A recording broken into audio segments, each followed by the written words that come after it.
November 23, 1944. A lone B-17 flying fortress appears over the English Channel, flying east to west. Its engines drone steadily. Its aluminum skin glints in the afternoon sun. But something is wrong. The bomber is flying erratically. Nose dipping, wings wobbling, altitude dropping gradually. Smoke trails from one engine. British spotters on the coast track it through binoculars, expecting it to crash into the sea at any moment. Instead, it crosses the Channel, clears the white cliffs of Dover, continues inland over England. RAF pilots scramble to intercept what they assume is a damaged bomber returning from a mission over Germany. As they pull alongside, they see something impossible. The cockpit is empty. The waist gun positions, empty. Every window they can see, empty. The B-17 is flying itself. No pilot, no crew, no one at the controls. Just a ghost ship flying home on its own. And it's about to crash land in the English countryside. To understand what happens next, we need to go back 6 hours, to a frozen morning over Belgium, where 10 men are about to face a choice between certain death and a gamble that might kill them anyway. It's 0730 hours. The 91st Bombardment Group, part of the US 8th Air Force, is assembled over East Anglia, preparing for a deep penetration mission into Germany. Their target, a synthetic oil refinery near Merseburg, one of the most heavily defended targets in the Reich. 323 B-17 bombers form up in tight combat boxes, each aircraft carrying 6,000 pounds of high-explosive bombs and 10 crewmen who know the statistics. On missions like this, 1 in 10 bombers don't come home. One of those aircraft is B-17G, serial number 4, 2-3, 1-909. The crew has named her Phantom Fortress, painted in white letters below the cockpit window. She's a veteran, with 23 missions marked on her nose in small bomb symbols. Today will be her 24th. The crew is experienced, but not exceptional. Pilot, co-pilot, navigator, bombardier, flight engineer, radio operator, ball turret gunner, 2 waist gunners, tail gunner. 10 men who've learned to function as a single organism inside a freezing aluminum tube at 25,000 feet, while German fighters and flak try to kill them. By 0900 hours, they're over the North Sea, climbing to combat altitude. The formation tightens. Radio chatter goes silent. They enter hostile airspace. The flight to the target is routine. If routine can describe threading through a sky filled with exploding flak shells and watching other bombers fall out of formation, trailing smoke and fire, Phantom Fortress holds her position in the formation. Her bombardier lines up the target through his Norden bomb sight. At 11:47 hours, the bomb bay doors open. 6,000 pounds of destruction tumble toward the refinery below. Bombs away, the bombardier reports over the intercom. The B-17 lurches upward, suddenly lighter. The pilot banks hard to the left, following the formation as they turn for home. That's when everything goes wrong. German fighters, Focke-Wulf 190s, dive through the bomber formation from above, their 20mm cannons blazing. They've waited until after the bomb run, when the B-17s are most vulnerable. Their formations loosened, their crews exhausted from the target approach. Phantom Fortress shudders as cannon shells punch through her thin aluminum skin. The number 3 engine erupts in flames. Hydraulic fluid sprays across the cockpit window. The intercom fills with shouted warnings. Fighters at 6 o'clock. Engine 3 is on fire. Hydraulics are gone. The pilot fights the controls as the bomber begins to fall behind the formation. In bomber combat, falling behind is a death sentence. Stragglers get picked off by fighters like wolves pulling down a wounded animal. More fighters make passes, more hits. The number 2 engine begins smoking. Oxygen lines rupture, filling the fuselage with freezing mist. The tail gunner reports his position is shot to pieces. The pilot makes a decision. They can't keep up with the formation. They're losing altitude. They're over Belgium, still 200 miles from England, over enemy territory. "We're going down," he announces over the intercom. "Prepare to bail out." The crew doesn't argue. They've all seen what happens to B-17s that try to limp home with fatal damage. They don't make it. They explode, break apart, spin into the ground. Better to bail out over Belgium. Occupied territory, yes, but also home to resistance networks that help downed airmen escape back to England. Some of the crew have escape kits tucked into their flight jackets, compasses, maps, local currency, phrases in French and Flemish. At 12:03 hours, the pilot gives the order. "Bail out! Bail out!" The crew moves quickly. The bombardier drops through the nose hatch. The navigator follows. The waist gunners go out the side door. The tail gunner crawls forward and exits. The radio operator bails out. The ball turret gunner, after cranking his turret to the exit position, drops through the bottom hatch. The flight engineer taps the co-pilot on the shoulder. Time to go. And both men prepare to exit through the forward escape hatch. The pilot is last. Protocol demands the pilot be the last to leave. He sets the autopilot, a simple gyroscopic system that will keep the wings level and the nose up, to give himself time to get out before the bomber enters a death spiral. He climbs out of his seat, pauses to grab his parachute, and moves toward the escape hatch. Below him, he can see 9 parachutes blossoming in the sky, drifting toward Belgian farmland. The B-17 is flying itself now, engines roaring, nose slightly up, bleeding altitude slowly. The pilot jumps. His parachute opens. He watches Phantom Fortress continue flying eastward, away from England, toward Germany. He expects it to crash within minutes. Maybe nose over into a dive when the autopilot can no longer compensate for the damage. Maybe explode when the engine fires reach the fuel tanks. It doesn't. The bomber just keeps flying. What happens next defies every principle of aeronautics. The damaged B-17, with no one at the controls, somehow begins to turn. The autopilot, designed only to keep wings level, shouldn't be capable of executing a turn. But whether through damage to the control cables, asymmetric thrust from the damaged engines, or sheer chance, the bomber begins a slow, wide turn to the west, toward England. German forces on the ground track it with anti-aircraft guns, but hold fire. They assume it's already fatally damaged and will crash on its own. No need to waste ammunition.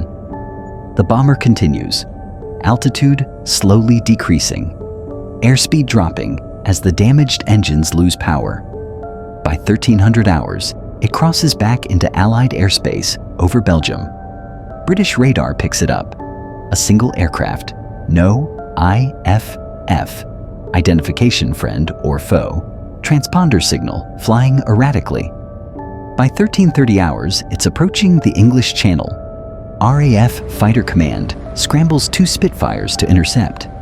They expect a damaged bomber, or possibly a German reconnaissance aircraft that's gotten lost. The Spitfire pilots pull alongside at 1345 hours and immediately report what they see. An American B-17, shot to pieces, flying on 2 engines, with no visible crew. There's nobody in the cockpit. One pilot radios to base. Repeat, cockpit is empty. Aircraft appears to be unmanned. Ground control doesn't believe him. Confirm your last transmission. Confirmed. The bomber is empty. I can see right through the cockpit windows. No pilot, no co-pilot. Nobody. The mystery of the Ghost Fortress remains one of aviation's most intriguing puzzles. If you want to see more unexplained stories from history, subscribe and hit the notification bell. And if this story left you wondering, how is that even possible? Share it. Sometimes the most incredible stories are the true ones. The Spitfire pilots follow the B-17 across the channel. It's losing altitude steadily now, passing through 8,000 feet, then 7,000, then 6,000. At 1402 hours, it crosses the English coast near Eastbourne. By now, word has spread. Air-sea rescue services are on alert. Ambulances are positioned at nearby airfields. Everyone expects a crash. The B-17 continues inland, flying roughly northwest. Its altitude is down to 3,000 feet. The two good engines are still running, somehow maintaining just enough power to keep it airborne. At 1421 hours, the bomber is over the South Downs, heading toward an area of farmland near the village of Framfield in East Sussex. Farmers look up at the sound of aircraft engines. Children point at the sky. Everyone can see the bomber is in trouble. Trailing smoke, flying too low, engines coughing. At 1428 hours, Phantom Fortress begins its final descent. The nose drops. Airspeed bleeds off. The bomber is essentially gliding now, the damaged engines providing minimal thrust. It clears a line of trees by less than 50 feet, crosses a field. The landing gear is still retracted. The hydraulics were destroyed over Belgium. At 1429 hours and 34 seconds, the B-17 makes contact with the ground. The belly hits first. Metal screeches against earth. The bomber skids across a plowed field, throwing up a wave of dirt and torn metal. The number 1 engine tears off. Then the number 2. The fuselage crumples, but doesn't break apart. 300 yards later, Phantom Fortress comes to rest, nose down, tail in the air. A battered hulk of aluminum and steel that has somehow flown itself 200 miles from Belgium to England with no one aboard. Local Home Guard units, part-time soldiers who defend against invasion, are the first to reach the crash site. They approach cautiously, weapons ready, expecting to find wounded crew, or possibly even German infiltrators posing as American airmen. They climb through the damaged fuselage. The bomber is empty. Not just empty of crew, empty of the personal items that crews always carry. Flight jackets are gone. Parachutes are gone. Everything that was portable has been taken by the crew when they bailed out. The only things remaining are bolted down equipment, radios, gun mounts, oxygen systems, the Norden bomb site. And in the cockpit, they find something eerie. The autopilot is still engaged. The simple gyroscopic mechanism is still trying to keep the wings level. Even though the aircraft is stationary on the ground, its engines finally silent. The Home Guard commander radios his findings to RAF command. Aircraft is American B-17. Extensive damage. No casualties. No crew. Repeat, no crew aboard. Within hours, word reaches the U.S. 8th Air Force headquarters. Intelligence officers piece together what happened from mission reports, German intercepts, and witness accounts. The crew of Phantom Fortress bailed out over Belgium around 12:03 hours. All 10 men survived the jump. Some evaded capture with help from Belgian resistance. Others were captured by German forces and spent the rest of the war as POWs. But their bomber, their crewless, pilotless flying fortress, flew itself across 200 miles of hostile territory, across the English Channel, and landed itself in an English field. Aviation experts are baffled. The B-17's autopilot is not sophisticated enough to execute turns, navigate, or land. It's designed only to keep wings level during straight flight, a basic aid to reduce pilot fatigue.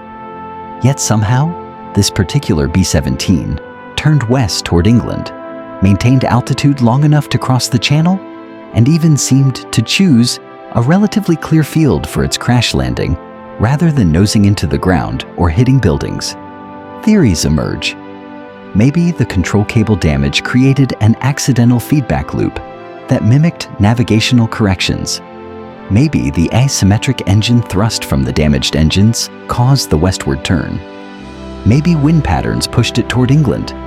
Or maybe, just maybe, some combination of factors aligned in a way that let a mortally wounded bomber bring itself home. The British press gets hold of the story. Headlines call it the Phantom Fortress and the Ghost Bomber. The American press picks it up. For a brief moment, in the dark winter of 1944, the story of the unmanned bomber provides a strange spark of hope, a mechanical miracle in a war filled with death. The Army Air Force investigates thoroughly. They examine the wreckage, interview the crew members who make it back to England, reconstruct the timeline. Their official conclusion?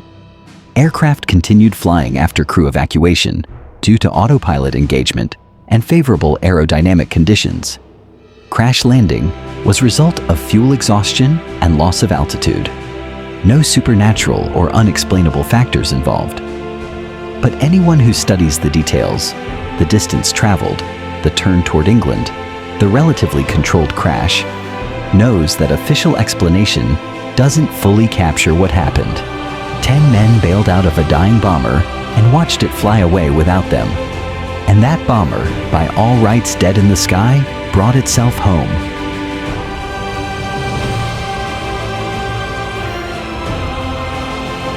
The crew of Phantom Fortress had mixed fates. 4 were captured by German forces within hours of landing and spent the remainder of the war in Stalag Luft 3 and other POW camps. They survived and were liberated in 1945. 6 evaded capture with help from Belgian resistance networks. They were hidden by families who risked execution to shelter Allied airmen, then smuggled through underground escape routes that led through France and into neutral Spain. All 6 eventually made it back to England, though the journey took weeks. The pilot, whose decision to engage the autopilot before bailing out inadvertently saved his aircraft, returned to flight status and completed his tour of duty. He survived the war. After the war, he was asked repeatedly about that day, about what he was thinking when he set the autopilot, whether he knew the bomber would fly itself to England. His answer was always the same. I just wanted to give my crew time to get out safely. I never expected her to fly another mile, let alone 200. Phantom Fortress herself was too damaged to repair. The wreckage was stripped for parts and scrap metal, aluminum that would be melted down and reformed into new aircraft, new bombers, continuing the cycle of war. But photographs of the crash site circulated for years. The image of the crumpled B-17 in that English field became iconic, a symbol of the strange ways that luck, physics, and perhaps something else entirely can intersect during war. In the decades since, aviation historians have debated the Ghost Fortress as it came to be known. Some insist it was pure aerodynamics and probability. Others note the series of improbable events required for the outcome: the turn toward England, the altitude maintenance, the relatively controlled descent, the clear landing area. What's undeniable is this: 10 men lived because they bailed out when their pilot gave the order. And one B-17, against all odds, brought itself home to England. A ghost ship that refused to die until it reached friendly soil. The story became part of 8th Air Force legend. Crews told new arrivals about the Phantom Fortress, the bomber that flew home with no crew.